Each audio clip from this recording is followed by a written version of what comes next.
There's a solitary OnePlus logo stamped on the back, bookended by iPhone and HTC-like antenna breaks, and a slightly raised camera lens. That's it. It's a real beauty. Pick it up, and the sides are subtly curved and completely smooth. It fits in your palm extremely well. We hold our phones many times during the day, and comfort is very important. It's also surprisingly small. Samsung and LG have opted for 5.1-inch and 5.3-inch screens respectively on their top phones this year, and although the OnePlus 3 has a 5.5-inch screen, it's barely wider than the LG G5 and a millimeter or so longer. It's even thinner too, and weighs 158 grams, which is nearly the same as the G5 and S7. The OnePlus 3 is a phone you will want to buy for its style alone.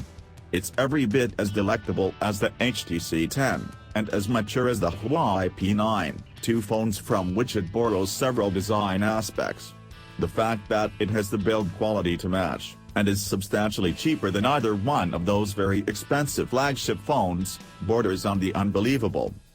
A pane of 2.5D Gorilla Glass 4 covers the screen, completing the slickly modern design. It's punctuated only by the fingerprint sensor, which doubles as the home button. On the side, the notification alert slider makes a welcome return. The two-stage switch lets you selectively mute alerts, based on importance. It's a time saver, and the switch itself has a cool knurled pattern for grip. Its placement at the top left of the device is a little odd, though. The fingerprint sensor is also a little awkward. I found it less natural to hold my thumb against than Touch ID on the iPhone, mainly because the OnePlus 3 is quite light and a little slippery, so it often felt like I was about to drop it. Oddly enough, although it almost always recognized my print with astonishing speed, it's frustratingly easy to accidentally press the emergency dialer button, that's right above the sensor, at the same time. Luckily, I didn't end up dialing any emergency numbers, but tapping out of it added an unnecessary step to unlocking the phone. OnePlus finally brought NFC to the OnePlus 3, so the phone supports Android Pay. Mobile payments are hit or miss, but Android Pay's problems are hardly unique to the OnePlus 3. The Amoled Screen on the OnePlus X was a winner, and the company continues that trend with an optic Amoled Screen and a 1920 by 1080 pixel resolution on the OnePlus 3. What's optic Amoled?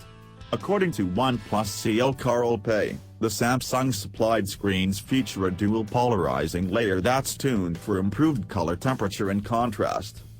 The result is interesting. It doesn't seem to have quite as deep blacks as the OnePlus X, but the colors leap out of the screen and pierce your retinas. It's like OnePlus has added an HDR mode, giving blue skies in photos a hyper-realistic hue, and green trees a neon glow. It's not ugly, distracting, or over the top, because it isn't always noticeable, but it will make you blink and look twice when it shows up for the first time. What the OnePlus 3's Amoled Screen does do is burn brighter than the sun, right up to the edge of saturation. However, compare it to the Galaxy S7 Edge, and there's little to separate them when playing 1080p YouTube videos side by side, but if we're being picky, then perhaps the Samsung screen does have a slightly more natural glow. OnePlus has also been messing around with the phone's performance. The Qualcomm Snapdragon 820 processor speaks for itself. It's the same chip found inside the Galaxy S7, LG G5, HTC 10, and other top smartphones, and it's a gutsy powerhouse that will remain strong enough to cope with tasks and games for the next couple of years. However, OnePlus is raising eyebrows with the addition of 6GB of RAM. That's 2 GB more than even the fastest phones from 2016, and with it, you'd expect the phone to do a passable impression of Quicksilver in the X-Men movies. Turns out it's not obscenely quick, it's equal to the competition, in most cases. There has been much discussion about the way OnePlus manages the RAM inside the phone. Only some apps use the full 6 GB and benchmarks often say 4 GB is available out of a total 6 GB. An aggressive battery management program can close down apps in the background to reduce power consumption. 2. In the real world, I never noticed any slowdown or struggles with games, and dozens of apps sat happily in the background ready to be called back into action. Yes, messing around with the RAM optimization is going to upset hardcore fans, but under regular use, it doesn't seem to make a difference. The flip side of this is that the 6GB of RAM doesn't make the phone any faster than others, either. At least not yet. Things may change with software updates in the future. We're certainly not going to complain that there's more to come in terms of power from the OnePlus 3.